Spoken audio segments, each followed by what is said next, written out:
Listo.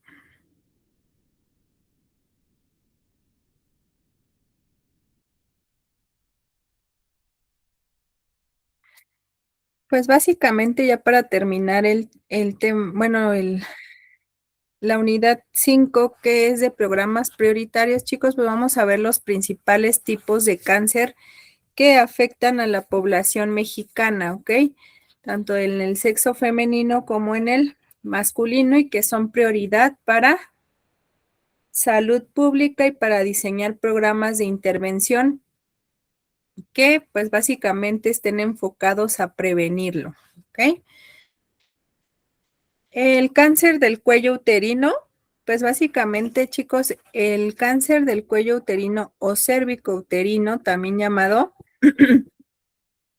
pues es realmente un proceso de neoplasia o un proceso oncológico, chicos, pues básicamente en cualquiera, no solamente aquí, o sea, obviamente aquí afecta a las células del cuello uterino, sin embargo, en cualquier proceso oncológico, lo que pasa es que las células de ese tejido pierden la capacidad de, mejor dicho, pierden esa capacidad de determinar en qué momento dividirse o multiplicarse. ¿Recuerdan las fases de bueno, los procesos por los cuales se divide la célula? Meiosis o Meiosis y y mitosis. exactamente, mitosis prácticamente en todas las células bueno, todas las células eucariotas, a excepción de las células germinales, ¿ok? Las células germinales o las células de las gónadas, hablando de espermatozoides y óvulos, se dividen mediante un proceso llamado meiosis. ¿Ok? ¿Por qué? Porque realmente en este proceso lo que hacen es crear dos células con la mitad del contenido o del material genético. ¿Para qué? Para que una vez que se lleve a cabo la fecundación, tanto óvulo como espermatozoide junten su material genético y entonces nos hagan 46 pares de cromosomas, ¿ok? Entonces, básicamente cualquier célula del cuerpo humano se divide o se multiplica a través del proceso de la mitosis. Desafortunadamente, en un proceso oncológico o neoplásico, lo que hace la célula es perder esta capacidad de saber cuándo morir y cuándo dividirse. Entonces, básicamente ella se multiplica, se multiplica, se multiplica hasta generar una pequeña tumoración. Obviamente, esto es como la base de la fisiopatología, sin embargo, pues esto desencadena múltiples factores químicos, proteínas, que pues engloban toda esta fisiopatología del, del cáncer. Entonces, básicamente aquí va a ser el crecimiento, desarrollo y multiplicación de manera desordenada, principalmente de las células del cuello uterino.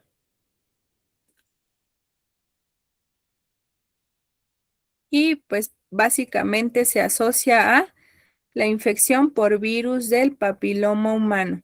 Desafortunadamente, eh, el contagio es muy elevado, chicos, es decir, afecta o 8 de cada 10 personas en algún momento de la vida se van a contagiar por virus de papiloma humano, ¿ok?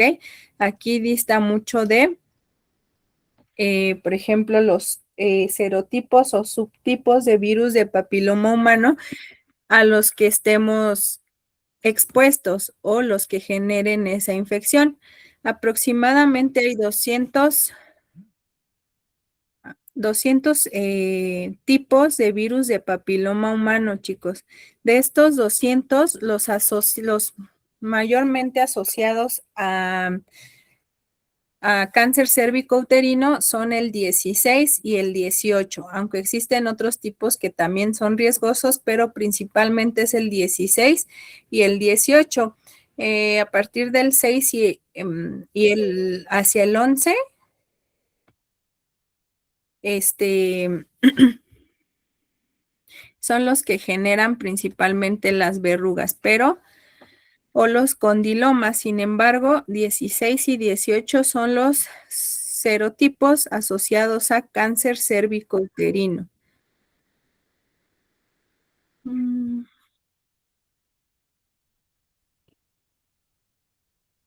Permítanme tantito. Creo que ya. Entonces, desafortunadamente, la incidencia de infecciones por virus de papiloma humano está en aumento y su prevalencia es mucha. Aquí vamos a hablar un poquito de factores epidemiológicos. Según la Secretaría de Salud, el 8 de septiembre del 2015, determinó que aproximadamente en el año 2013, ocurrieron 269,332 defunciones en mujeres mexicanas, de las cuales representaron aproximadamente un 13.8% de muertes en mujeres causadas por tumores malignos, ¿ok? Dentro de las neoplasias con mayor prevalencia es cáncer de mama y cáncer cérvico-uterino, ¿vale? 1 de cada 10 muertes en las mujeres mexicanas ocasionadas por cáncer es cáncer cérvico-uterino. Y desafortunadamente no solamente en nuestro país afecta, sino esto es un panorama a nivel mundial, es decir, desde los contagios por virus de papiloma hasta cierto grado, bueno, no cierto grado, sino hasta su, digamos, máxima afectación, que es cáncer cérvico-uterino, ¿ok? Principalmente la incidencia más alta la vemos en países en vías de desarrollo como África, Asia Occidental, etcétera.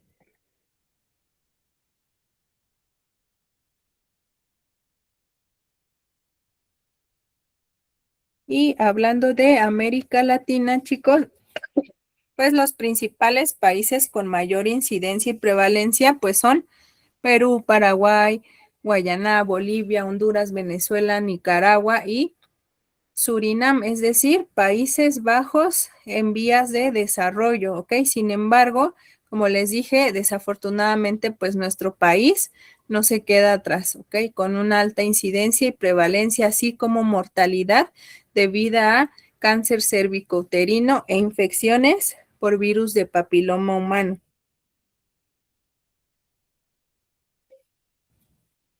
Dicen en el grupo varios que no pueden entrar a la clase, profe. ¿No pueden entrar? Dicen, ¿verdad? No sé si es porque metió gol México y quieren seguir viendo el partido. Ah, ¿sí? Dicen, Llegó el ¿verdad? México. A ver, ¿qué dicen? ¿Qué dicen los mensajes, chicos? Si metió gol México, profe, nos tiene que dar un punto extra a todos. Ah, ¿sí? Metió 2, entonces ya son 2 puntos. Yo creo que con ese punto extra ya sacan 11, entonces ya no es válido. Ah, bueno. Ok.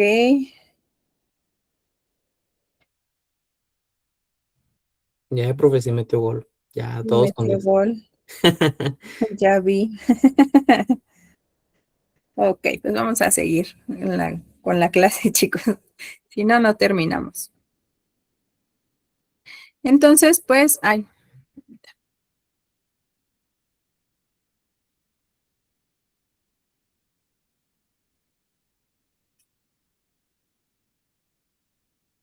y dentro de los estados más afectados o con mayor mortalidad en nuestro país, pues estamos hablando de Morelos, de Chiapas y Veracruz, ¿ok?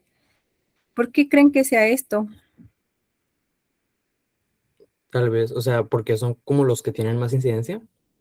Ajá, Bueno, yo me imagino por el nivel de información o de educación que se tiene respecto al cáncer, ¿no? exactamente. Es decir, hablando de, por ejemplo, Chiapas, pues desafortunadamente es un estado en el que aún hay mucho rezago, ¿ok? En pues todo tipo de materia, es decir, educación, salud, prevención, mucha cultura machista, es decir, por ejemplo, en Chiapas todavía se dan las dotes, ¿no? Por las niñas para que se casen con los señores. Entonces, véanos, en pleno siglo XXI y desafortunadamente pues siguen ¿qué? Pasando este tipo de situaciones. Entonces, si obviamente yo tengo esa cultura machista, ¿cuándo voy a dejar que mi esposa pues vaya a realizarse una citología vaginal, ¿no? Por ejemplo. David, por favor. No, y está agregando también a lo que usted menciona, hace no muchos años, me parece que dos, se hizo una encuesta a nivel nacional de qué, bueno, perdón, de qué estado era el que tenía mayor incidencia de embarazos jóvenes, y de hecho Chiapas y Veracruz, me parece, eran de los que más tenían embarazos jóvenes, hablando de niñas de 9 10 años, que Ujú, lógicamente es muy triste, ¿no? Saber que pues hay jóvenes de esas edades que pues quedan embarazadas, ¿no? Y pues por razones como las que usted comenta, que pues son el machismo claro, también. exactamente. Y apenas, ¿no? Tiene unos meses o creo que finales del 2025 hubo un caso muy sonado de una niña en Chiapas de 9 años que estaba como pues prácticamente al borde de la muerte porque pues sí, o sea, tuvo realmente un parto en comunidad y pues obviamente, o sea, es una niña, no tiene la madurez suficiente primero para poder gestar un bebé y segundo, pues para de alguna forma tener un parto vía vaginal, ¿están de acuerdo? Entonces, realmente sí, y por eso es que existe la mayor prevalencia y mortalidad en estos estados, por el rezago en salud y desafortunadamente la cultura que aún existe en estos estados, ¿no? En estas comunidades. Entonces, básicamente, chicos, los factores que van a favorecer a que una infección por virus de papiloma humano progrese a cáncer cérvico-uterino, pues principalmente va a ser el tabaquismo, ¿ok? Es decir, siempre va a estar relacionado para enfermedades, uno, crónico, enfermedades crónicas no transmisibles y dos, para procesos oncológicos, el estilo de vida, ¿ok? Es decir, el consumo de alguna sustancia, una dieta que no es adecuada, un nivel alto de sedentarismo, etcétera. Sin embargo, aquí el factor que se ha determinado para que progrese una infección de VPH a cáncer, pues es el tabaquismo, ¿ok? El segundo, pues son infecciones de transmisión sexual concomitantes o existentes junto con VPH, es decir, infecciones como herpes, clamidia por clamidia trichomatis, que nos ocasiona principalmente la enfermedad inflamatoria pélvica, ¿ok? El uso de hormonales orales o de anticonceptivos hormonales por un largo periodo de tiempo. El número elevado de embarazos también es un factor predisponente, deficiencias nutricionales y el inicio de una vida sexual sin protección en la adolescencia, ¿ok? A partir de que inicia la mujer su vida sexual, chicos, sí o sí debe de realizarse su citología vaginal anual, ¿ok? Cada año, ¿vale? Una vez que se inicia la vida sexual, ¿verdad? Perdón, profe. ¿Perdón? Una vez que se inicia la vida sexual. Exactamente, una vez que inicias tu vida sexual, pues Ujú. cada año debes de realizarte Ah, tu ok. citología vaginal, ¿no? Comúnmente Excelente. llamada Papa Nicolau. Sí. Gracias. Entonces, pues desafortunadamente, chicos, y en todos los procesos oncológicos, pues al inicio no hay sintomatología, ¿ok? Es decir, son asintomáticos. Desafortunadamente, ya cuando está en etapas un poquito más avanzadas es cuando empieza a dar sintomatología y también desafortunadamente hasta que no vemos algún síntoma muy anormal es cuando visitamos o vamos a una consulta de valoración médica. Entonces, aquí los signos y síntomas que podrían asociarse a cáncer cérvico-uterino es sangrado vaginal anormal, es decir, fuera de los periodos menstruales, sangrado después de tener relaciones sexuales, flujo vaginal anormal y dolor pélvico. Ok, desafortunadamente, como les digo, mientras no exista alguno de estos síntomas, pues no acudimos a una revisión médica, ¿no? Porque, por ejemplo, de las chicas que están aquí presentes, ¿quién sí se realiza su citología vaginal anual?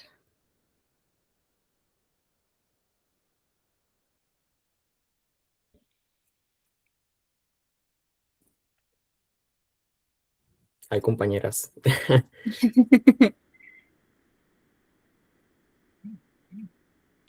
No, yo tengo como 12 años que me lo hice. Como 12 Yo- años. Ajá. sí, pero sí, los primeros sí pues salía bien, bien, bien, todo bien, gracias a Dios. Y, y a la fecha, pues, ahora sí como mujer, pues uno sabe, ¿no? Si tienes infección y todo eso. Y pues si Ujú. te tienes que hacer la citología, ir al médico. Pero pues, si conoces tu cuerpo y pues, sabes que no hay ningún problema, Ajá. no hay por qué realizárselo.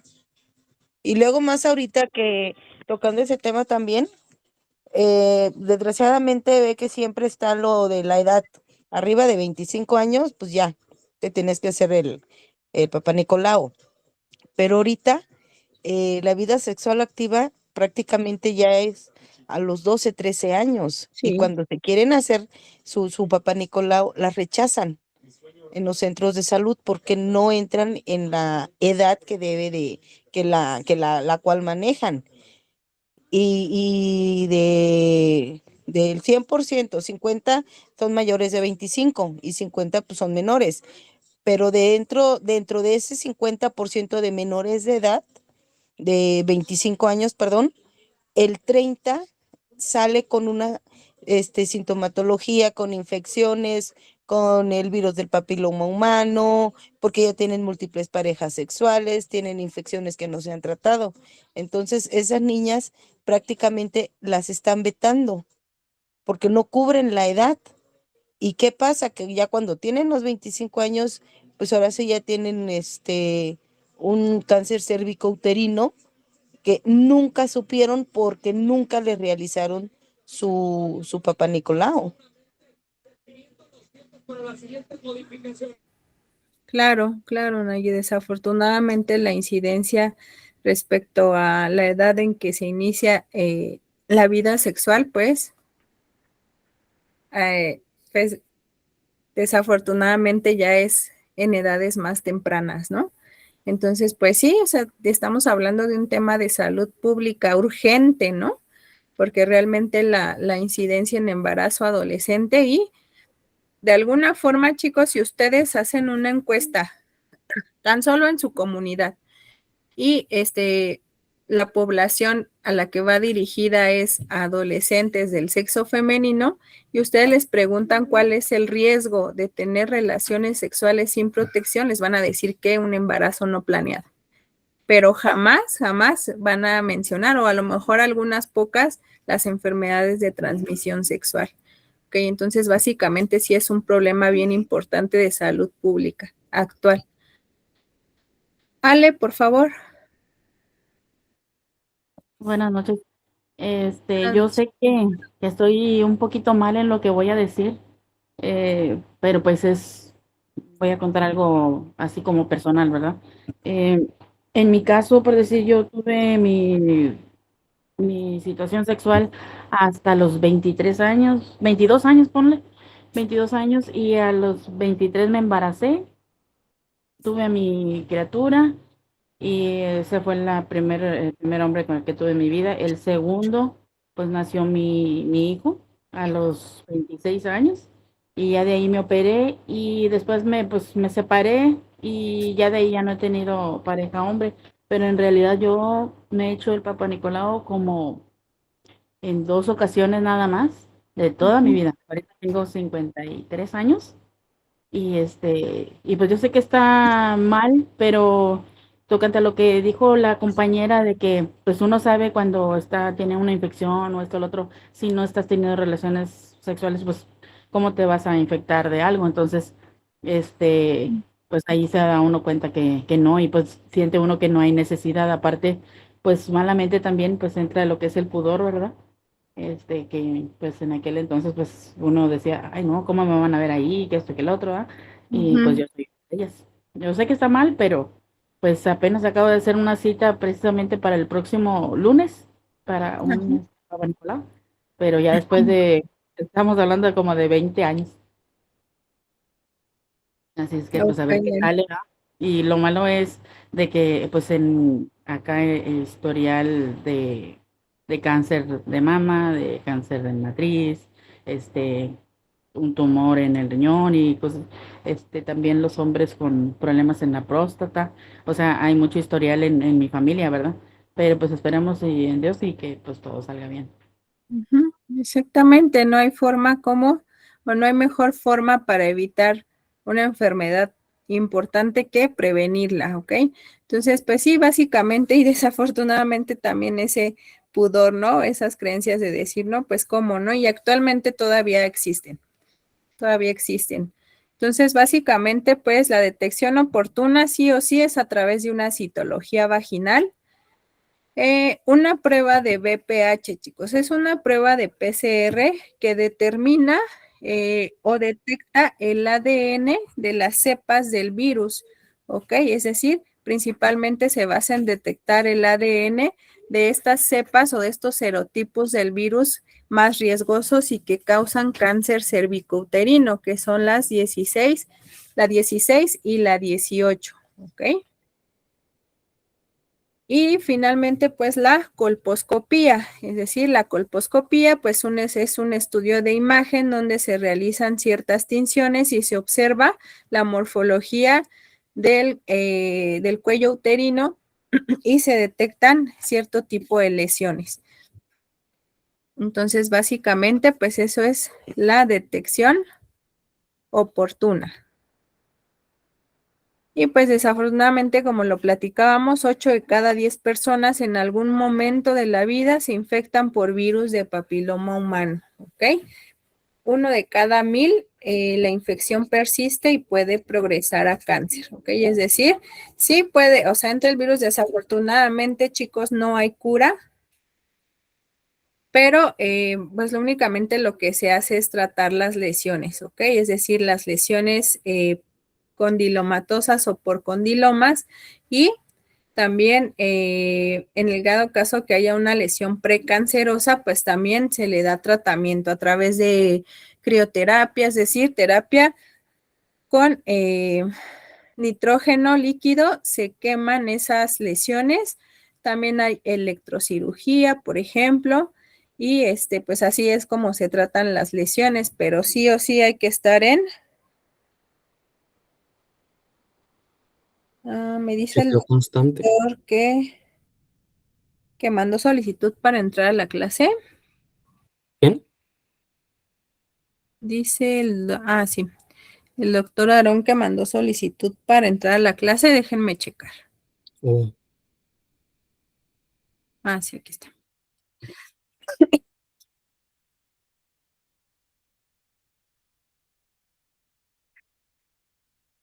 Y pues, afortunadamente, el cáncer cervicouterino, pues es la única neoplasia que es prevenible al 100%, ¿ok? Mediante acciones como cuáles, como la vacunación contra VPH. Actualmente, el esquema nacional de vacunación en nuestro país, pues sí, ya dicta que esta vacuna, la primera dosis debe de ponerse en edad escolar, aproximadamente a los 11 años. Se ha demostrado que la vacuna es mucho más efectiva cuando no hay inicio de la vida sexual todavía. Entonces, aproximadamente se coloca a los 11 años. Sí se puede colocar en cualquier etapa de la vida, por ejemplo, hasta un adulto joven. Sin embargo, el esquema nacional de salud únicamente vacuna a niños y afortunadamente, chicos, el año pasado ya también incluyó también a los niños, no solamente a las niñas, sino también ya se vacuna a los niños. Entonces, sí se puede colocar en cualquier etapa de la vida de un adulto joven. Sin embargo, pues sí hay que adquirirla en forma privada, ¿ok? El uso del condón, sí o sí, un método anticonceptivo de barrera, pero también para prevenir infecciones o enfermedades de transmisión sexual, ¿ok? Reduce aproximadamente hasta un 70% la transmisión del virus del papiloma humano. La detección y tratamiento de lesiones precancerosas y evitar el consumo del tabaco.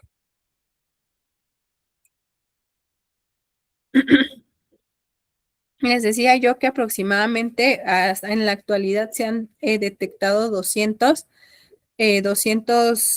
tipos conocidos y entre ellos les decía que los más riesgosos, es decir, los que ocasionan cáncer cervicouterino, son el 16 y el 18. Sin embargo, el 45, 31, 33 y 52 también son peligrosos o de alto riesgo para ocasionar cáncer cervicouterino.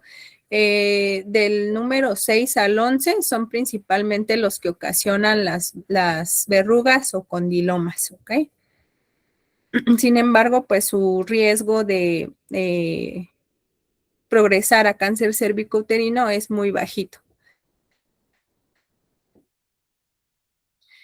Y generalmente, ¿cómo se contagia? Pues sí o sí es por contacto directo, ¿ok? Contacto directo con la piel, con este tipo de lesiones que se llaman condilomas, ¿ok? O conocidos como verrugas. Sin embargo, de ejemplo, ustedes ven una verruga, no sé, que nos sale en cualquier otra parte del cuerpo y cómo son esas verruguitas, chicos.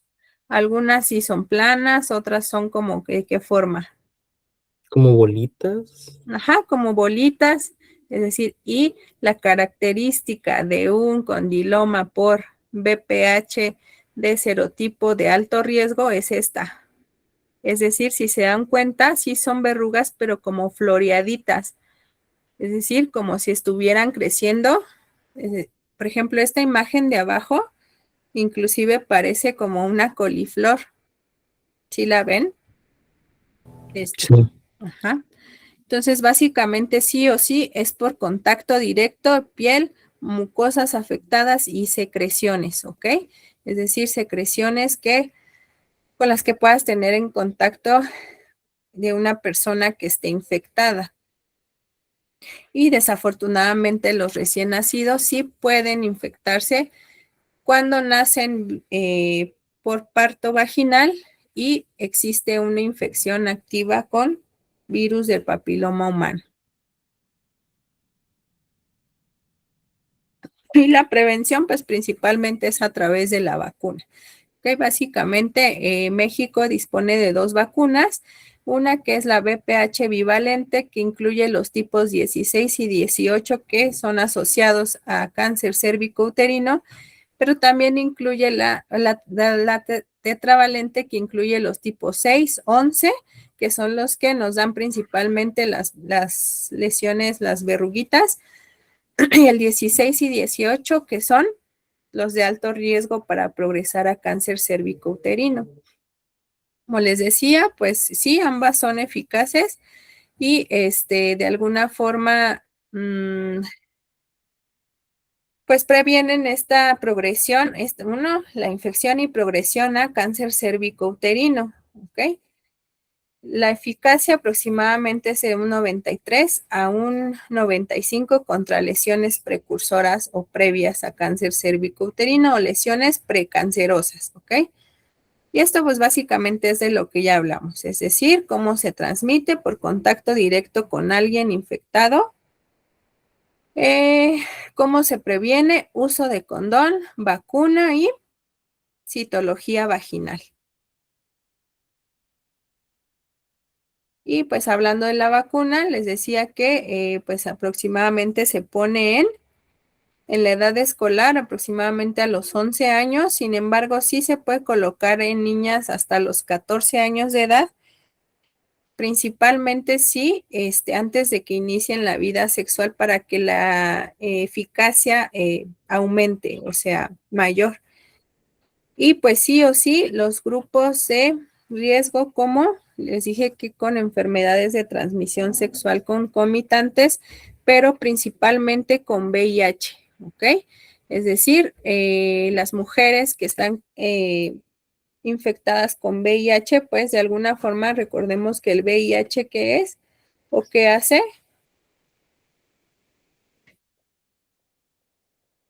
¿Cuál era la pregunta, profe? El virus el VIH, ¿qué es lo que hace? No recuerdo específicamente bien cuál es su mecanismo de acción, pero según yo es que debilita el sistema inmune, ¿no? Exactamente, es decir, una persona contagiada por VIH es una persona inmunosuprimida, ¿ok? Entonces, básicamente lo que se hace, recuerden que el virus del papiloma humano no tiene cura, pues básicamente todo depende de nuestro sistema inmunológico, que de alguna forma lo mantenga como dormido o en etapa latente o que ya progrese a darnos, por ejemplo, una lesión precancerosa. ¿Okay? Entonces, básicamente, si tenemos el sistema inmunológico deprimido, pues lo que hay que hacer es ayudarle mediante la vacuna para poder prevenir lesiones precancerosas o que progrese a cáncer cervicouterino. ¿Alguien quiere participar, perdón, chicos, o quieren entrar? No.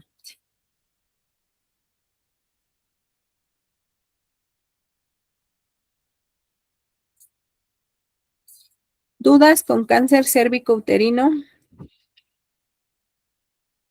No, todo bien. De mi parte todo muy claro. Todo bien, todo bien. Bueno, pues vamos a pasar a cáncer de mama, ¿ok? Cáncer de mama, como lo dijimos, es la primera causa de muerte por cáncer en mujeres en nuestro país, ¿ok? De estos dos tipos, cáncer de mama es el que mayor prevalece y mayor mortalidad tiene. Entonces, desafortunadamente, bueno, como les decía de los procesos fisiopatológicos del cáncer, pues aquí realmente es lo mismo, solamente que en este caso, el proceso neoplásico se lleva a cabo en las células de la glándula mamaria.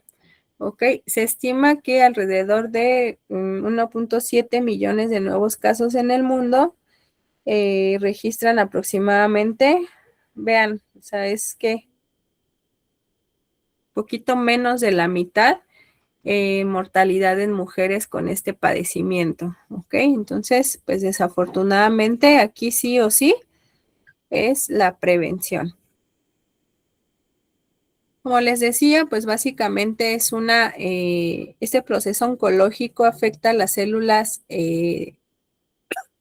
mamarias o de la glándula mamaria, haciendo que tumoraciones en la glándula mamaria, es decir, podemos sentir pequeñas masas o bultos en la glándula al realizarnos o pues simplemente no al realizarnos una autoexploración, porque realmente también respecto a la cultura de autoexploración, yo creo que estamos muy bajitos. Entonces, básicamente, todos los pacientes o todas las pacientes que se diagnostican con cáncer de mama, pues es que si, si realizas una exploración o por ahí bañándote encontraste algo anormal y pues fuiste al médico y determinó, te diagnosticó con cáncer de mama, pero desafortunadamente la mayoría también se da en etapas más avanzadas. Sí, no es un cáncer exclusivo de la mujer, puede dar también a los hombres, sin embargo, la incidencia de cáncer de mama en hombres es muy, o sea, es mínima, es muy poquita, ¿ok? Es sumamente agresivo, sí, en los hombres, es decir, si en las mujeres es agresivo, en los hombres es el doble, pero la incidencia es mínima. Ale, por favor. Pues lo que pasa es que, bueno, el cáncer de mama vendría siendo el más, el que más puede afectar y hacer metastasis, ¿verdad? Porque son muchas venitas que corren por todo el cuerpo. Yo me imagino que así es, ¿verdad? Y el problema, aparte de que cuando, por decir, le da cáncer a una persona, ya sea como hace rato que estaba hablando de que de la matriz, puede ser en cáncer de mama, en la próstata, lo que sea. De igual manera, también tiene mucho que ver los rayos X también, si uno no tenía el cáncer y uno se hace los estudios, también igual puede provocar el cáncer en los rayos X. Por eso es que los que hacen las placas siempre les dicen que tienen que estar protegidos y les dan, este, pues, la protección para que ellos puedan seguir trabajando, ¿verdad? Pero muchos no lo hacen, entonces casi la mayoría de los radiólogos pues terminan con cáncer. Y aparte, a mí en la escuela me tocó ese tema exactamente y me tocó ver que hasta pues el bisturí, el procedimiento para checar, para mandar a analizar y todo eso implica que le pueda a uno dar cáncer. Lo único malo es de que, por decir, allá en Colombia es el único lugar en donde existe la termografía. La termografía es como una camarita que toma una foto, por decir, estamos hablando del pecho, le toma una foto y en esa foto aparece lo que es este color rojo y azul. En color rojo quiere decir que pues esas son las partes donde podrías tener el cáncer y en azul, que es en frío, quiere decir que pues estás libre del cáncer. Y esta camarita, perdón, que es lo que hace la termografía, no implica que te dé el cáncer por estarte haciendo los estudios con radiología, con rayos X, perdón. Y lo malo es que nada más existe en Colombia. ¿Cómo no lo traen eso a México o a todos los lugares del mundo, verdad? Para evitar ese tipo de situaciones que se provoque un cáncer después de hacerse una mamografía o una Papa Nicolau o un cáncer en cualquier otra parte del cuerpo. Y porque todo implica cáncer. Pues sí, efectivamente, actualmente, pues el estilo de vida que llevamos, pues va a determinar en algún momento el tipo de estilo de vida, los hábitos que tengamos, de qué, de desarrollar algún tipo de enfermedad. Ok. Gracias, Ale, por tu aportación. David, por favor. Profe, tengo una pregunta. Me acuerdo justamente que cuando estudié la carrera de auxiliar, siempre quería preguntar, pero se me hace una pregunta así como que bien, así, como, pues, pregunta tonta, ¿no? Pero siempre tuve la duda. Me da risa a veces, pero ¿un hombre se puede hacer una mastografía? Yo creo que realmente el diagnóstico respecto a cáncer de mama en hombre, porque recuerda que la mastografía, pues realmente, ¿qué es?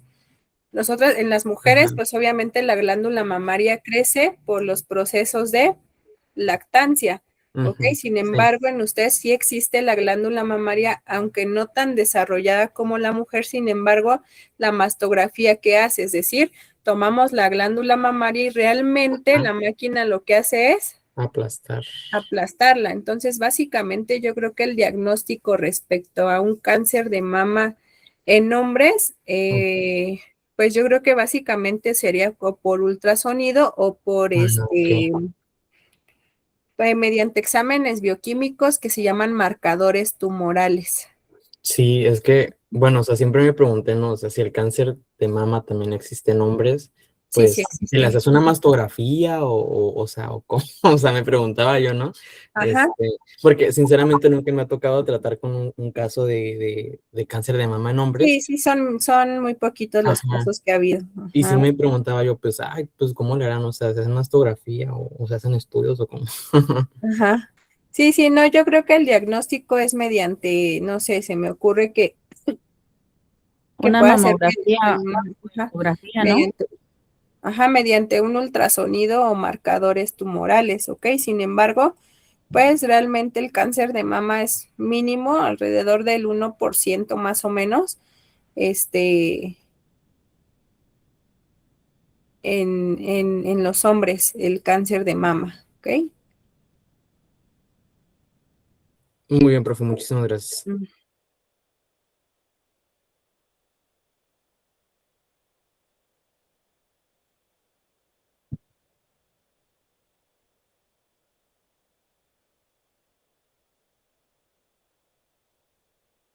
¿Alguna otra duda, chicos? Ese ratito Abril quería decir algo, no sé si, Ok, Abril, por favor. Hola, sí, iba a decir eso del ultrasonido. Creo que es por ultrasonido que se hace la gineco 4 a pesar de que es un hospital de puras mujeres y hemos tenido pacientes ahí con hombres Ajá. hospitalizados para los Sospecha. procedimientos. Ok. Entonces sí, es así, confirmas que es mediante un ultrasonido. Ajá, y como dice también con los marcadores tumorales para ver Ujú, qué grado de, pues, de tumoración es. ujú. Ok, gracias, Abril. Entonces, básicamente, chicos, sí puede darles también a los hombres, pero o sea, es muy raro. ¿Cuáles son los factores de riesgo para desarrollar o poder desarrollar cáncer de mama, chicos? Pues hay no modificables y factores modificables, ¿ok? No modificables implica que la edad avanzada, si tenemos antecedentes familiares de cáncer de mama, mutaciones genéticas, es decir, lo que hablaba, por ejemplo, Ale, respecto, no sé, a los procedimientos con rayos X, pues realmente yo creo que necesitas someterte a una radiación muy, muy fuerte para que pueda dañar el material genético y entonces sí, una vez que se daña el material genético, pues la célula pierde la capacidad de ¿qué? De saber cuándo multiplicarse y cuándo morir. ¿Ok? Y una menarca temprana. ¿Ok? Es decir, que hayas iniciado con tu periodo menstrual antes de los 11 años. Y los modificables, pues es el estilo de vida, sí o sí, chicos. Es decir, si yo llevo una vida sedentaria, no me alimento adecuadamente, además consumo sustancias tóxicas, hablando del alcohol, del tabaco, y pues desafortunadamente también una terapia de anticonceptivos hormonales prolongada, pues también puede ser un factor predisponente para desarrollar cáncer de mama. Los signos y síntomas, chicos, pues de inicio y como en todo proceso neoplásico, pues no hay síntomas. Sin embargo, sí o sí, pues los principales síntomas o el principal signo para sospechar de cáncer de mama, pues son esas masas palpables o esos pequeños tumorcitos que palpamos. Realmente no con la autoexploración, porque a ver, chicas, de aquí, ¿quién se hace su autoexploración frecuentemente?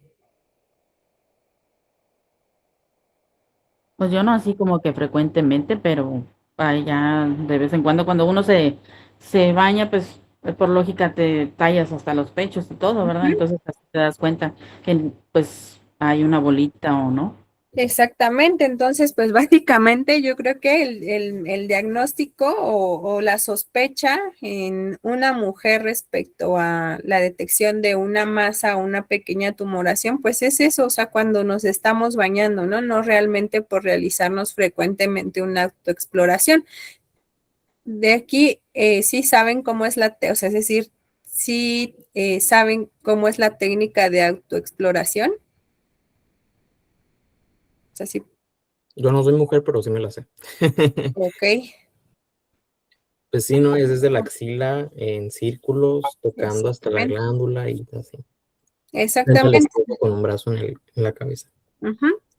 Exactamente, es decir, la autoexploración se hace frente a un espejo para detectar qué cambios en la piel, ¿ok? Cambios que puedan ocurrir en la piel, como cambios de coloración, por ejemplo, cambios de textura, la famosa piel de naranja o algún tipo de hundimiento y retracción en el pezón.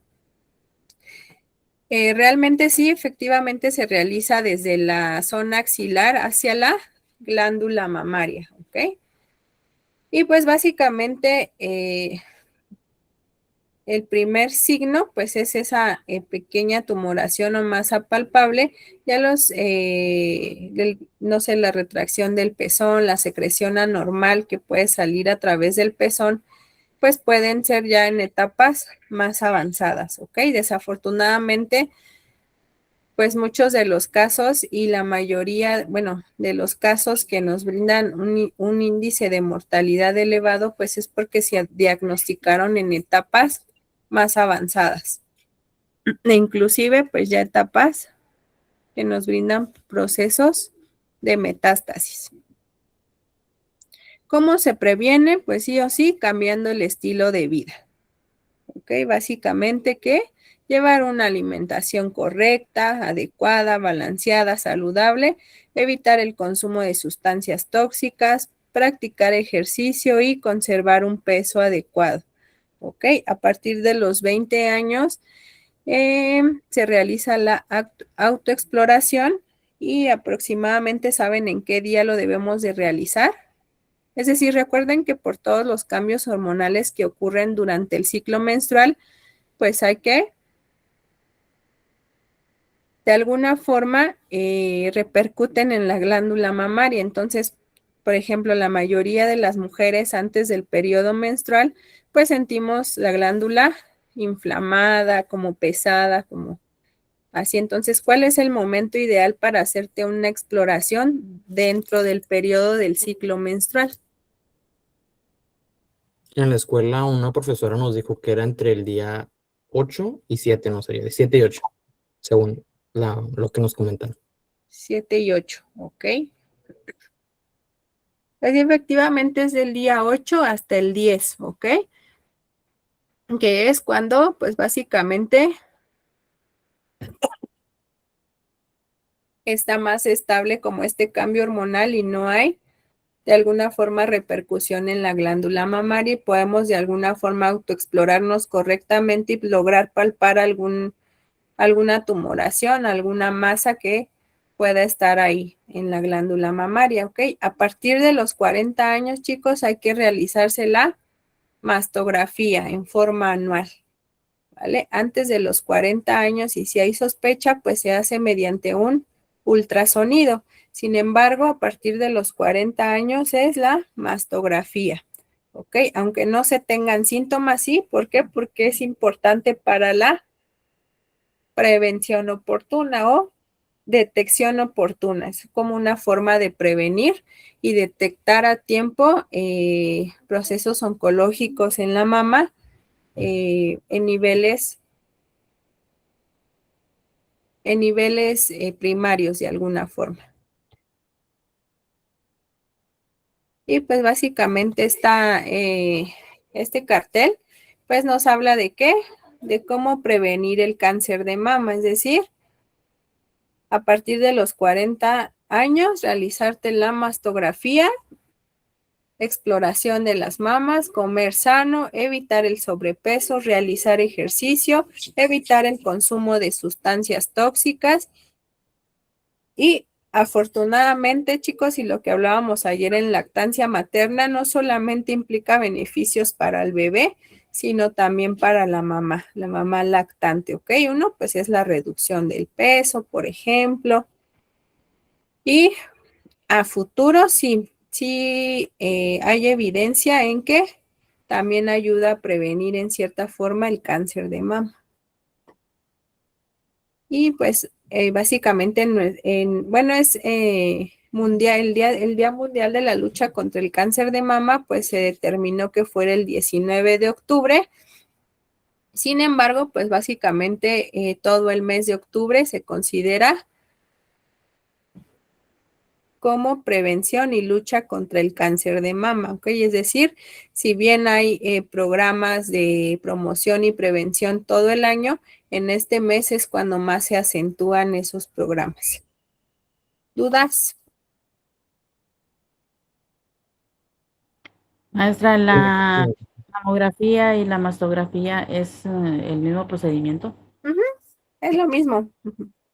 Y a la mujer se le puede hacer en vez de esas dos, hacerle como a los hombres la econografía o no. Sí, bueno, antes de los 40 años, chicos, si hay alguna sospecha o no sé, que hayas detectado alguna normalidad en la glándula, bueno, yo les voy a platicar un poquito mi caso. Hace como un año comencé con dolor en la glándula mamaria del lado derecho. Y bueno, al realizar la autoexploración, pues sí descubrí como pequeñas masitas desde la axila, ¿no? Básicamente, pues son los ganglios axilares. Sin embargo, pues sí, acudí a mi servicio médico y me mandaron a hacer un ultrasonido. En el ultrasonido, pues afortunadamente se determinó que era pues fibrosis, que era fibrosis mamaria. Sin embargo, antes de los 40, chicos, sí hay que realizar un ultrasonido y a partir de los 40 es una mastografía, ¿ok? El estudio con el que se diagnostica. Una vez que a lo mejor dentro de la mastografía se determinaron sospechas de tumoraciones malignas, entonces se manda a hacer una biopsia, ¿ok? Una biopsia de esas tumoraciones para determinar si efectivamente son malignas. Y pues con los marcadores tumorales también. Pero sí o sí, a partir de los 40, el principal estudio para detección de cáncer de mama es la mastografía.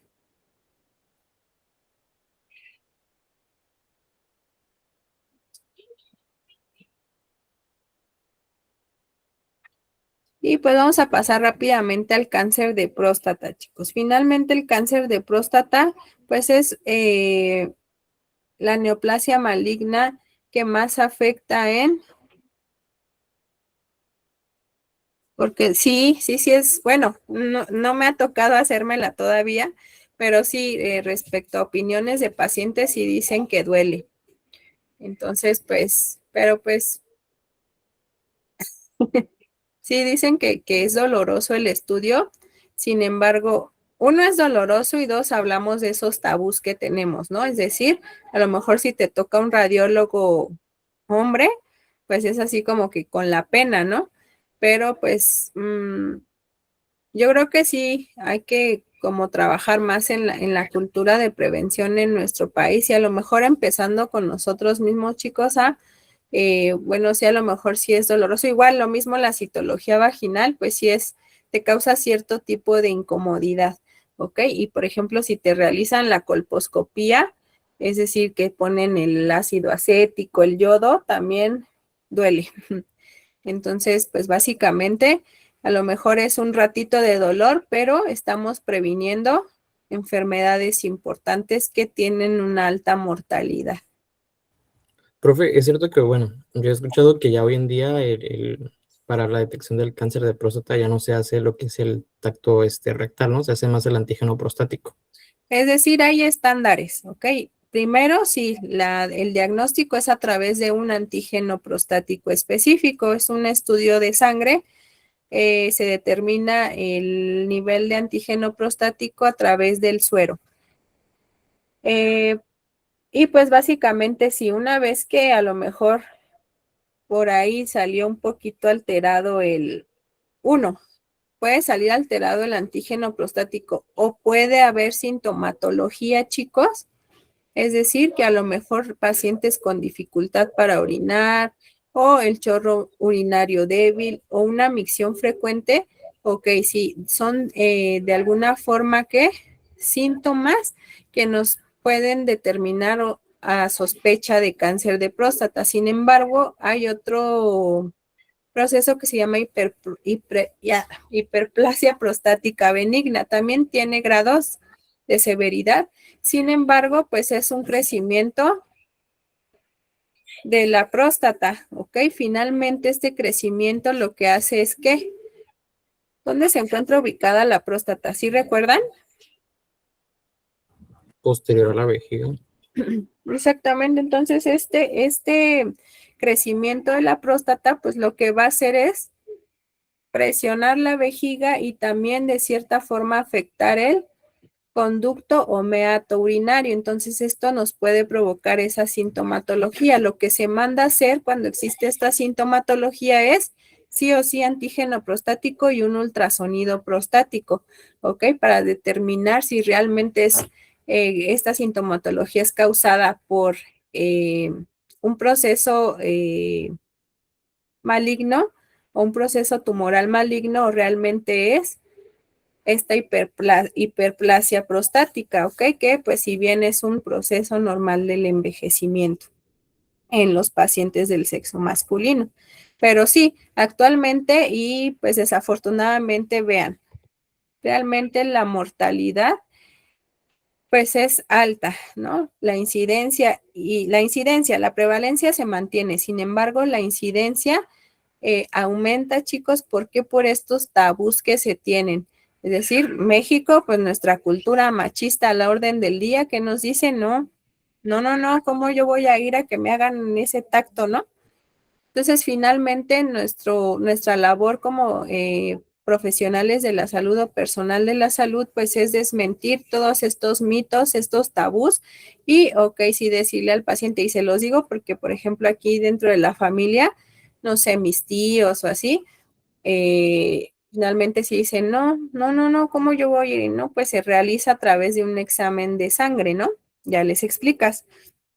Sin embargo, y desafortunadamente hasta que no se tiene la sintomatología es cuando acuden a realizarse una revisión médica, pues ya, o sea, se mandan como que los estudios de protocolo, que es antígeno prostático y ultrasonido, y pues de ahí derivan, es decir, antígeno prostático, ultrasonido y finalmente, pues sí, llega a darse el caso de que se pueda realizar o deba realizarse el tacto rectal. Sin embargo, ya es como para, de alguna forma, ¿cómo se dice?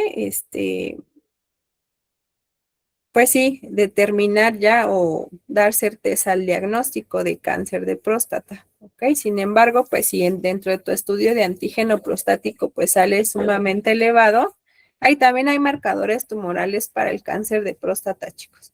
Entonces, básicamente, si tu antígeno pues sale elevado, estamos hablando de que de que pues hay una alta probabilidad de que sea un proceso oncológico.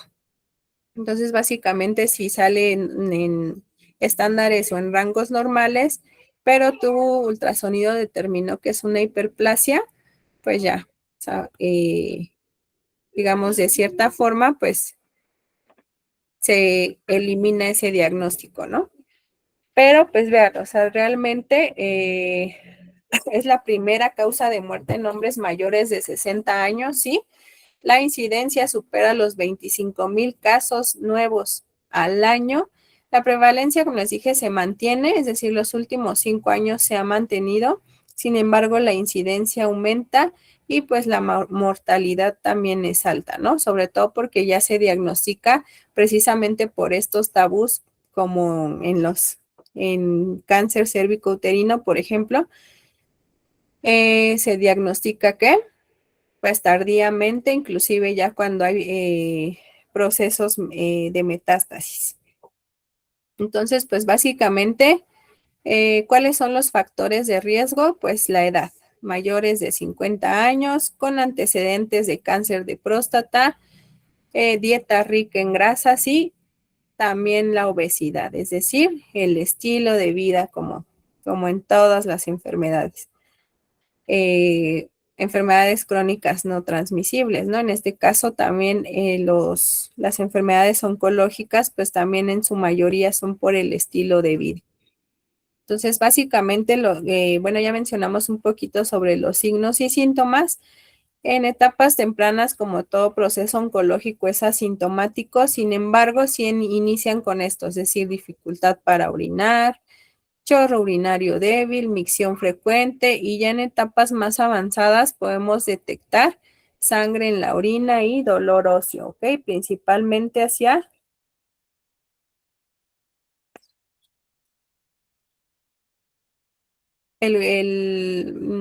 los huesos coxales, o sea, es decir, crestas ilíacas, el isquion y el pubis, ¿ok? Pero básicamente al inicio son estos 3 síntomas y los que terminan a asistir a una valoración médica. Detección oportuna, sí o sí, antígeno prostático específico, ultrasonido de próstata, tacto rectal y biopsia. ¿Ok? En caso de que, pues sí se determine que hay un proceso oncológico. Prevención, pues básicamente la prevención, pues es a través del cambio en los estilos de vida. ¿Ok? Es decir, pues llevar una dieta saludable, controlar el peso, hacer ejercicio y revisiones médicas periódicas. El antígeno prostático, chicos, también se hace de forma anual. A partir de los 50. Que no era los 40. No, sí, a los perdón, 40, David. ¿no? A partir de los 40 años se hace anual el antígeno prostático específico. Sí, discúlpenme. Gracias. Ujú. Y pues básicamente es eso, la detección, la prevención y pues básicamente esta diapositiva pues habla de lo mismo, ¿ok? Que es el padecimiento con mayor frecuencia en los hombres, que el 70% de los casos desafortunadamente es detectado en etapas avanzadas. El cáncer es el más común a nivel global, ¿sí? En el sexo masculino y pues obviamente la prevención siempre, no solamente en cáncer de próstata, sino en cualquier tipo de cáncer, hablando de procesos oncológicos, pues es la prevención siempre va a ser la clave. ¿Ok? ¿Dudas, chicos? De mi parte, ninguna. No, Pero maestra, se parece acabe que la no. clase. Gracias. Todo bien, todo bien. Que no se acabe la clase. ¿Que no se acabe o ya quieren que se acabe? No, pues sigamos ya hasta que se acabe. Todavía nos falta un tema, chicos. Ok. Todavía nos falta y rapidísimo vamos a ver evaluación, es decir, la última unidad que es la unidad 6. Y ¿Cuántas unidades son, maestra? son 6. Son 6 unidades y pues básicamente esta nos habla de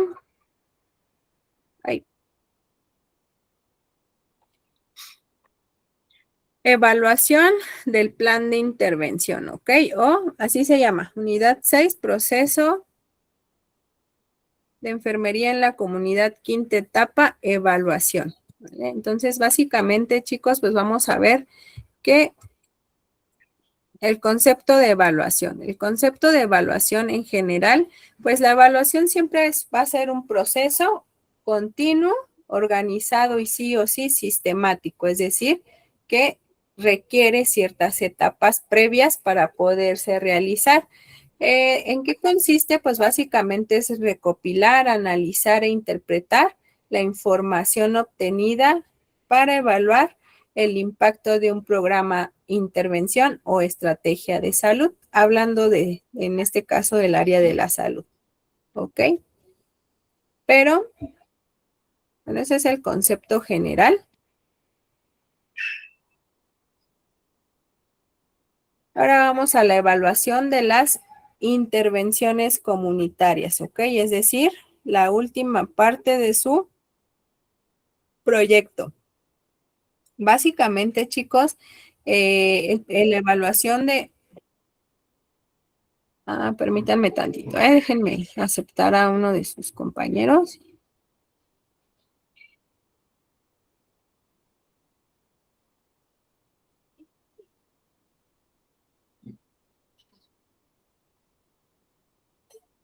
Básicamente, una evaluación de una intervención comunitaria, chicos, pues va a ser ese proceso sistemático que nos permite valorar si la intervención fue adecuada. ¿A través de qué?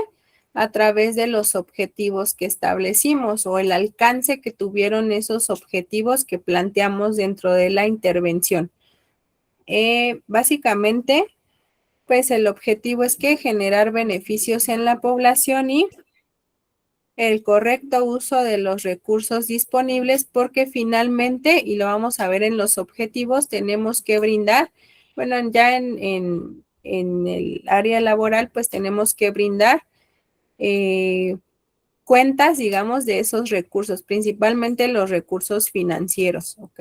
Entonces, básicamente, y aquí lo puse como en negritas, la evaluación es esencial porque determina la eficacia de la intervención, ¿ok?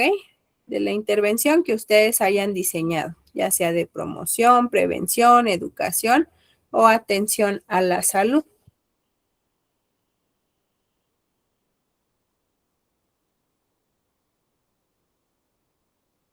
Y pues básicamente esta evaluación en la comunidad nos va a permitir ¿qué?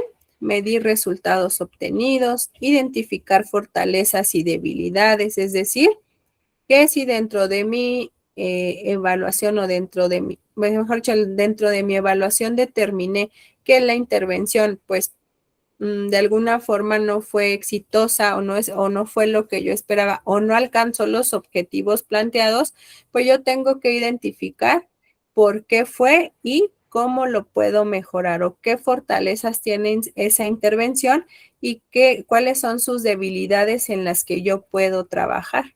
¿Ok? Determinar si se cumplieron las metas y objetivos, facilitar la toma de decisiones y mejorar la calidad de la atención de los programas.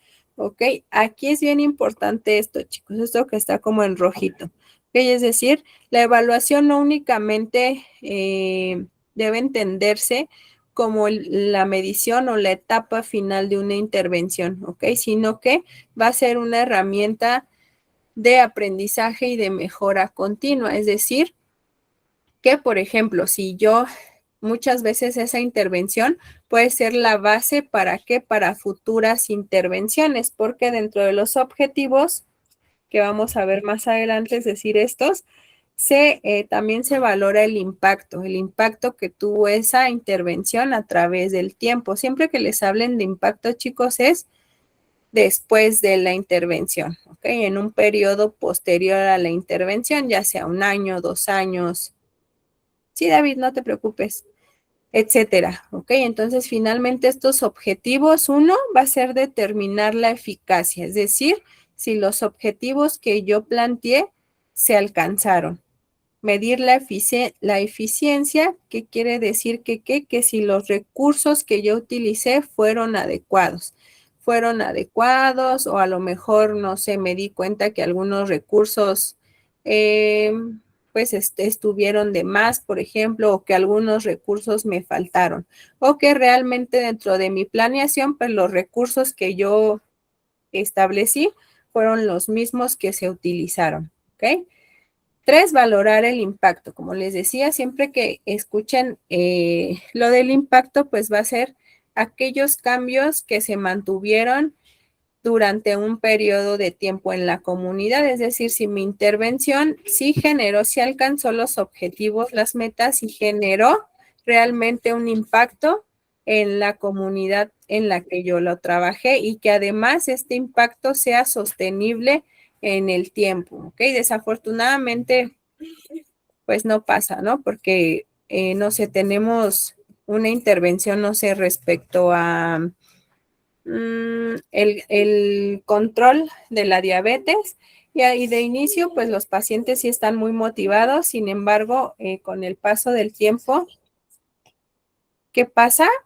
Pues que por distintos factores, esta motivación pues disminuye o se termina. Entonces, por eso es importante que las visitas de control, ¿ok? Mejorar la toma de decisiones, es decir, obtener información para modificar o fortalecer las estrategias. El 5 es garantizar la calidad y vamos a asegurar que las actividades, es decir, ahorita lo que ustedes están llevando a cabo, pues básicamente es el boceto de su intervención o el contexto teórico, ¿ok? Esa intervención, pues sí, de alguna forma tiene que llevarse a cabo en la práctica y aquí es donde garantizamos la calidad, ¿ok? Es decir, que nosotros como principales líderes de esa intervención, pues básicamente debemos de observar que todas las actividades que yo establecí dentro de mi planeación se lleven a cabo, ¿ok? Con calidad y calidez si es que amerita. 6, rendir cuentas, lo que les decía, es decir, justificar el uso de recursos materiales y financieros principalmente, ¿ok? Y finalmente 7, generar evidencia científica, es decir, bueno, como les comentaba, que mi intervención llegue a ser o pueda ser la base para futuras intervenciones, que a partir de esa intervención puedan diseñarse nuevas intervenciones más adelante. Esos son los objetivos de la evaluación. Pero también tenemos enfoques, ¿ok? Enfoques respecto a qué? A la evaluación de la estructura o un enfoque de evaluación de la estructura. Nos habla pues principalmente de los recursos, ¿ok? Esos recursos disponibles para desarrollar la intervención. Y esto, ok, David, gracias. Esto pues se lleva a cabo cuando, chicos, en el diagnóstico comunitario, ¿ok? Por eso es que les decía que describieran bien su comunidad para ver de qué recursos yo puedo valerme, tanto recursos humanos, de respecto a la infraestructura, los equipos, materiales y sobre todo el financiamiento, ¿ok? Porque ¿qué pasa? A lo mejor dentro del diseño de mi planeación en la intervención, yo determino, hablando, ¿no? De lanzar una campaña para prevención de cáncer de mama, yo determino dentro de mis objetivos que voy a realizar la mastografía a todas las pacientes mayores del sexo femenino mayores de 40 años en esa comunidad. Pero ¿qué pasa si la infraestructura no me da? ¿Ok? Es decir, que yo no cuento con el espacio ni el equipo para realizar las mastografías y desafortunadamente no hay un financiamiento adecuado para yo referir a estas pacientes a otros servicios de salud a que se las hagan. Entonces, básicamente aquí, pues la evaluación va a salir negativa, ¿ok? ¿Por qué? Porque a lo mejor yo planteé ese objetivo, pero no tenía la estructura, ni los recursos, ni los recursos materiales para llevarla a cabo.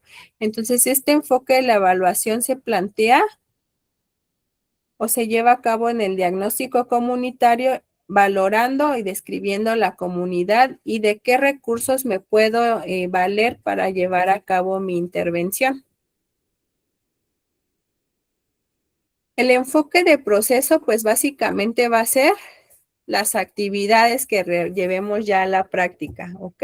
Es decir, lo que vamos a hacer va a estar determinando a través de la observación que todas esas acciones que yo planteé en mi que yo llevé a cabo en la planeación de mi intervención se lleven a cabo, ¿ok? En tiempo y forma, ¿ok? Si yo determiné que en la semana 1 se iba a llevar a cabo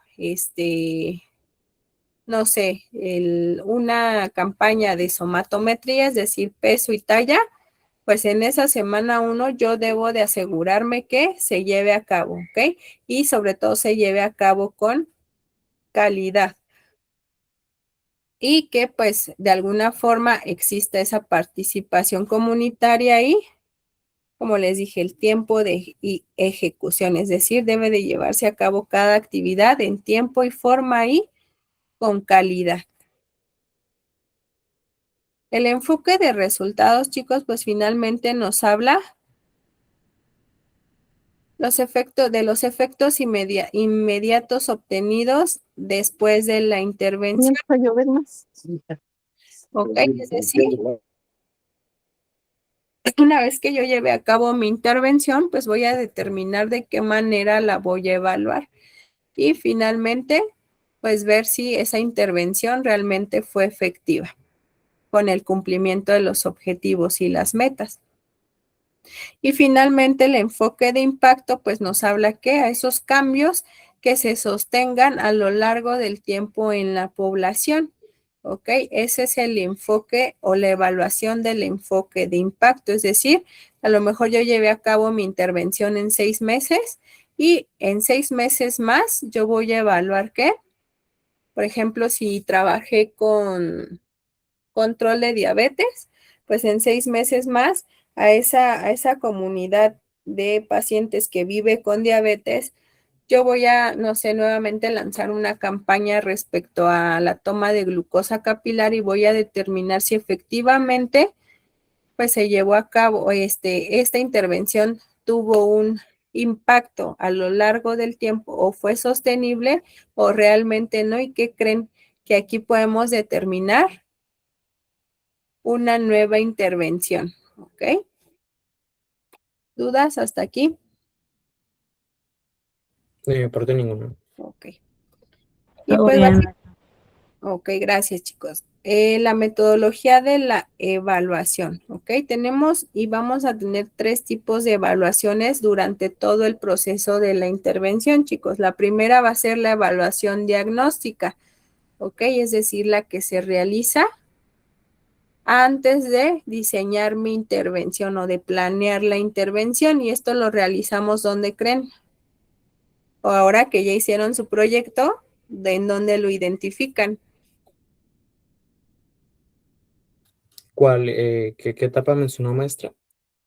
La evaluación. La evaluación diagnóstica.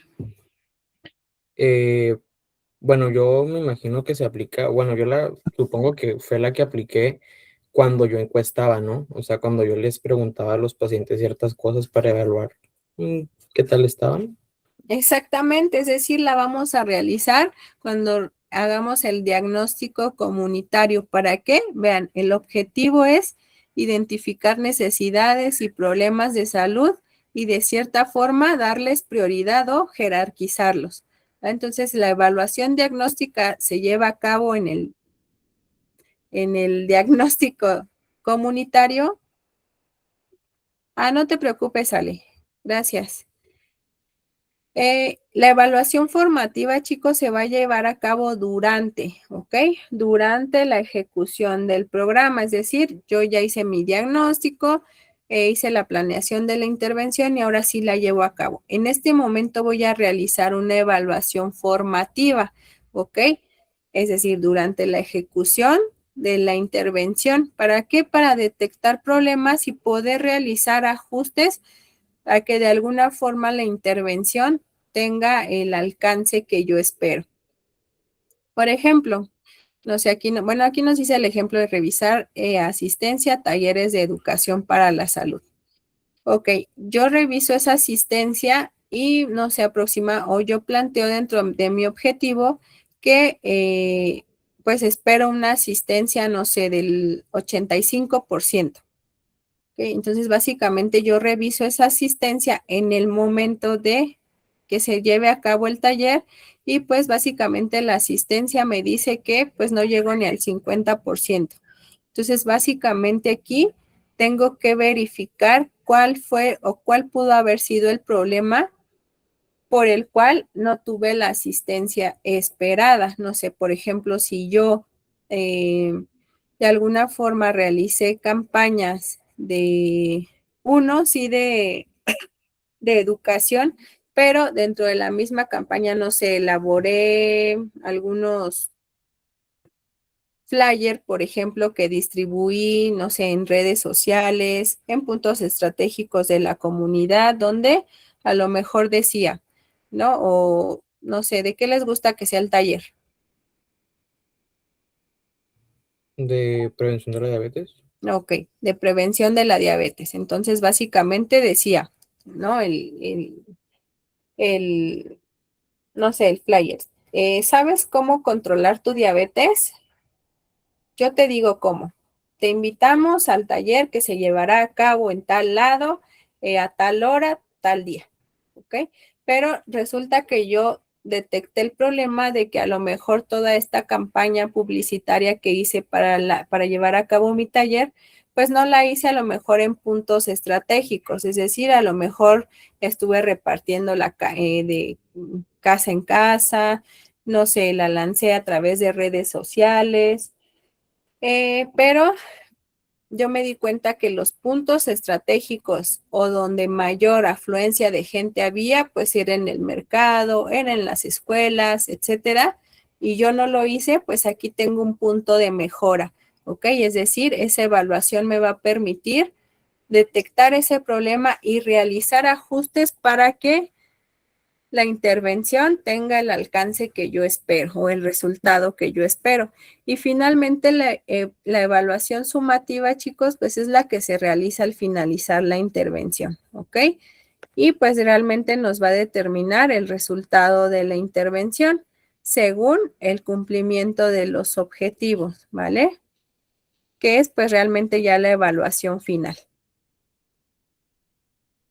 Y ahora sí vamos a los tips, es decir, ya nos ubicamos en esta evaluación sumativa Y tenemos dos tipos de evaluación y bueno, en clases pasadas ya lo habíamos estado mencionando, es decir, evaluación cuantitativa y evaluación cualitativa. Básicamente la evaluación cuantitativa pues va a utilizar datos numéricos y análisis estadísticos, ¿ok? Es decir, va a determinar o va a recolectar datos numéricos que vamos a analizar a través de estadística, ¿ok? Y pues finalmente esos resultados pues los podemos colocar en gráficos estadísticos, no sé, en el famoso diagrama de pastel, en un diagrama de barras, etcétera, ¿ok? Pero básicamente va a responder a preguntas como ¿cuánto? ¿Con qué frecuencia? ¿Qué porcentaje? Sus características, pues básicamente es una evaluación objetiva. ¿Por qué? Porque nos va a arrojar datos que podemos fácilmente medir. Vamos a utilizar estadística para poder analizar y de alguna forma analizar esos datos y poderlos como de alguna forma, ay, esperen, es que se me fue la palabra. Los analizamos y de alguna forma los vamos a representar esos datos obtenidos a través precisamente o mediante un gráfico estadístico, ¿vale? Entonces, básicamente, a través de ese gráfico estadístico vamos a analizar y nos va a permitir analizar las comparaciones. ¿Qué instrumentos puedo utilizar? Puedo utilizar encuestas estructuradas, cuestionarios, indicadores epidemiológicos y registros clínicos. ¿Ok? En dado caso de que dentro de su intervención se lleven a cabo, no sé, campañas de toma de tensión arterial, de glucosa capilar, de peso y talla, etcétera. Y, por ejemplo, vienen ejemplos de indicadores y es, no sé, la tasa de vacunación, el número de consultas, el índice de mortalidad, índice y prevalencia de enfermedades. Es decir, una evaluación cuantitativa siempre va a utilizar datos numéricos y de alguna forma estadística para poder analizar y representar esos datos que obtuvimos. Una evaluación cualitativa, chicos, pues básicamente sí es subjetiva porque se basa en básicamente experiencias, opiniones, significados, por ejemplo. Entonces, básicamente responde a las preguntas de por qué ocurre, cómo percibe la población el programa, qué experiencias tuvieron los participantes, etcétera, ¿ok? Aquí básicamente sus características es que va a ser descriptiva, no va a ser de alguna forma, permítanme tantito, por favor.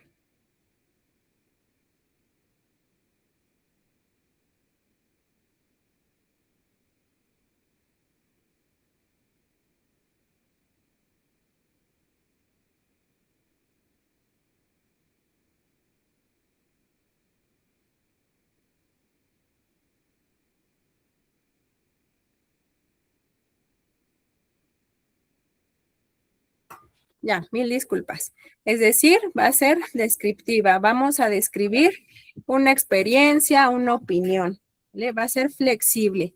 Es decir, no va a ser rígida o cuadrada como la cualitativa que expresa números, sino aquí va a ser flexible respecto a la opinión o la experiencia de cada participante, ¿ok?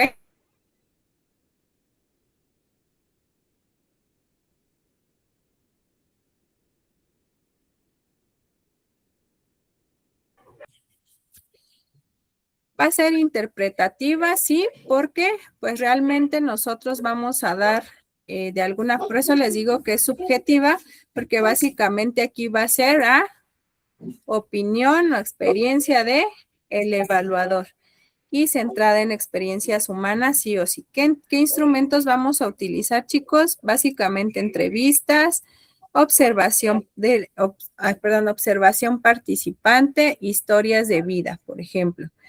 Y una evaluación sí puede tener los dos tipos, es decir, cualitativa y cuantitativa. dentro de su intervención podemos utilizar estos dos tipos. Sin embargo, por ejemplo, la mayoría en este caso, de sus proyectos, chicos, pues obviamente, a no ser que los hubieran simulado, pero pues obviamente iban a ser de tipo cualitativo, ¿ok? Porque realmente en un nivel práctico no llevamos a cabo la intervención, ¿ok? Yo en algún momento les dije que ok, ya tienen elaborada la intervención y me gustaría que en algún momento dentro del ámbito laboral pudieran llevarla a cabo. ¿Para qué? Para que su trabajo no solamente se quede en eso, sino vivan toda esta experiencia de la intervención y de alguna forma puedan evaluarla y detectar fortalezas y debilidades, áreas de mejora, por ejemplo.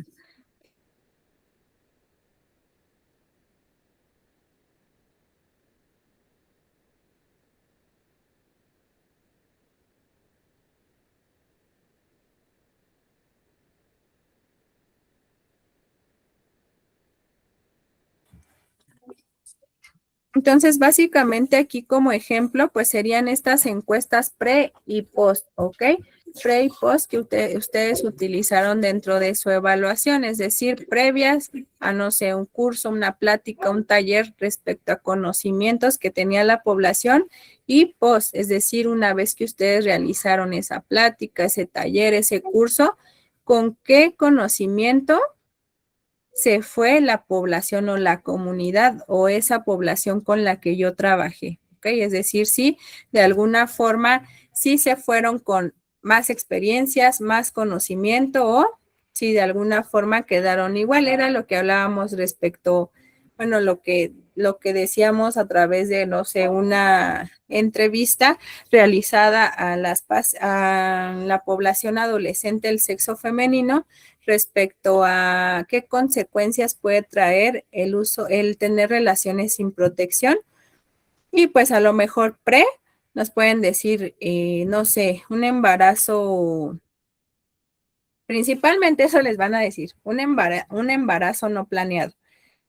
Pero, ok, en muy poco porcentaje sí van a decir, no, pues el contagio de alguna enfermedad de transmisión sexual. Sin embargo, dentro de mi intervención, yo voy a diseñar un taller un taller teórico práctico en el que yo enseñe a esta población adolescente a qué, uno, a las consecuencias que puede traer el tener relaciones sexuales sin protección respecto a sí, la prevención de un embarazo no planeado, pero la transmisión de todas estas enfermedades.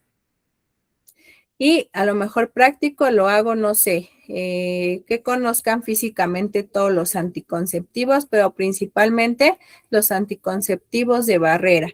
Es decir, a lo mejor yo voy a enseñar a colocar un condón masculino, un condón femenino, etcétera.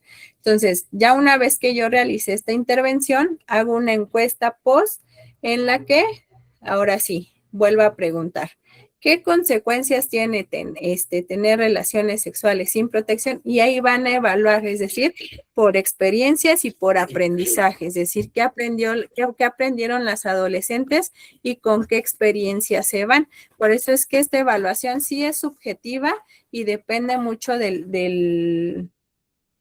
pues sí, de la opinión y del concepto del evaluador. Sin embargo, sí ayudan mucho, y como les dije, su intervención pues básicamente puede tener los dos contextos, es decir, la cuantitativa y la evaluación cuantitativa y cualitativa.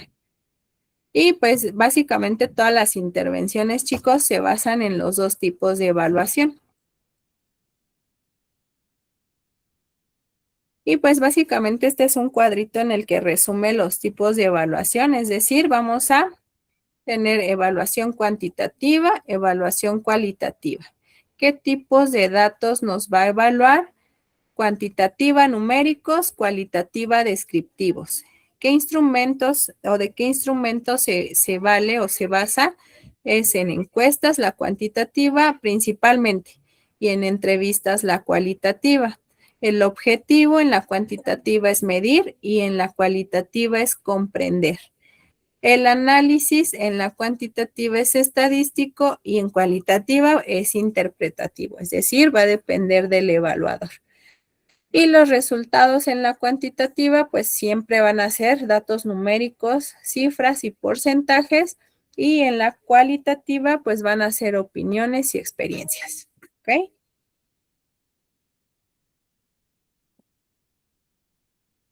Y pues rápidamente vamos a ver rápidamente y finalmente un ejemplo. ¿Ok? Es decir, yo ya hice mi diagnóstico comunitario e identifiqué que dentro de mi comunidad el problema de mayor prioridad es la alta incidencia de diabetes tipo 2 en adultos.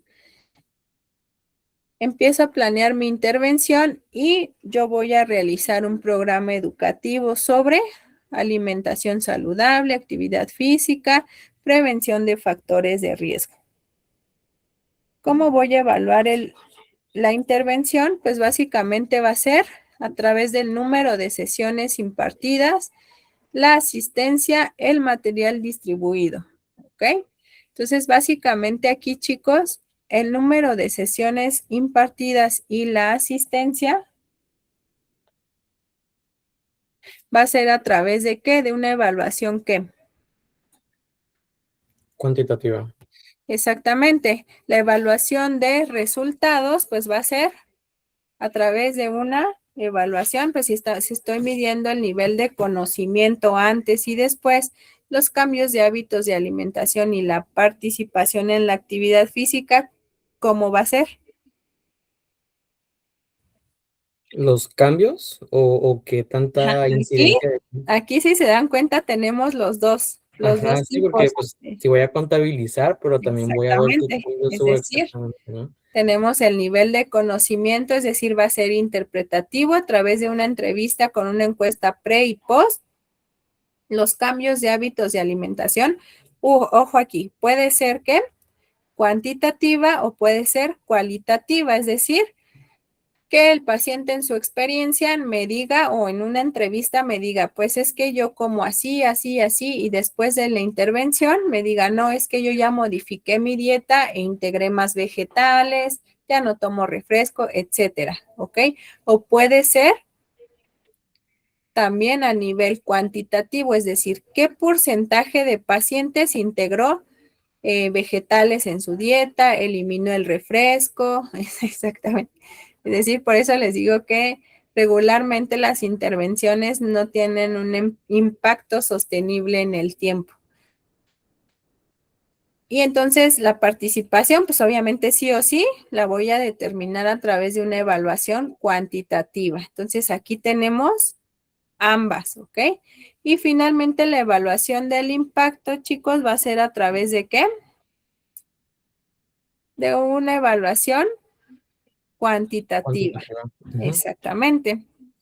Y pues hasta aquí terminamos la unidad. ¿Dudas? De mi parte ninguna, maestra, todo quedó muy claro. Sí. Chicos, bueno, terminamos la unidad, terminamos la materia. Pregunto, ¿tienen dudas respecto a la guía, algún contenido que pudiera venir en el examen?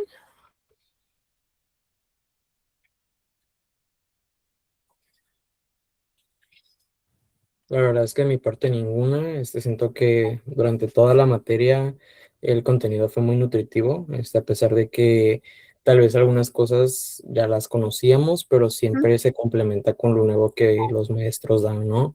O sea, sí, de mi parte todo siempre quedaba claro. Respecto a la guía, sinceramente se me hace muy completa y creo que los temas que vienen ahí son exactamente los que pues son más importantes, ¿no? Pero de antemano, gracias también pues por su apoyo y pues ahora sí que por compartirnos parte de su conocimiento. Ok, no, gracias a ustedes, David. De verdad, pues sí, básicamente la guía, chicos, yo les hice como lo más importante de cada unidad. Si ya la revisaron, puse datos muy importantes de cada unidad. Les voy a mandar las diapositivas por si llegaran a tener alguna duda. Dejo abierta la invitación de que si hay alguna duda, chicos, con mucho gusto la podemos resolver, ya saben, vía WhatsApp. Y finalmente, ¿Cuándo hay que entregar el proyecto? Ok, el proyecto dijimos que se daba como plazo el sábado a las 11:59 de la noche, ¿ok? El proyecto. Y pues básicamente, chicos, aquí termina el contenido de la materia. Les agradezco a todos por, pues sí, por conectarse, por estar y sobre todo por, de alguna forma, el interés y la constancia que pusieron en la elaboración de sus proyectos. De corazón, de verdad, espero que pues se hayan o les haya compartido un poquito de conocimiento. Yo de verdad me quedo, yo también aprendí de ustedes, de verdad me llevo una experiencia muy bonita. De antemano, pues les agradezco y les dejo como en abierta la puerta si es que en algún momento necesitan algo de su servidora, pues tienen mi contacto o a través del grupo de GIE. Finalmente, pues gracias por por su participación, por estar aquí, por su conocimiento y pues no me queda más que despedirme, chicos. Es decir, siempre van a tener, no sé, en cierto punto una colega, una amiga, una docente que pueda apoyarlos en cualquier momento de su formación. Felicidades a los chicos que me dijeron que esta era su última materia ya para graduarse. Muchas felicidades, ya cumplieron como esta etapa formativa. Y pues los chicos que todavía les falta un poquito, pues síganle, síganle. El tiempo pasa muy rápido y finalmente pues es de alguna forma yo sé que el hecho de estudiar implica muchos sacrificios en todo sentido, pero pues siempre vale la pena. Ok, entonces pues gracias chicos, les agradezco de verdad de corazón. Fue una experiencia muy bonita, me llevo experiencias muy bonitas de ustedes y conocimiento. Entonces, pues, los dejo descansar. Naye, gracias. Me preguntaban que por dónde se entregaba el trabajo, chicos.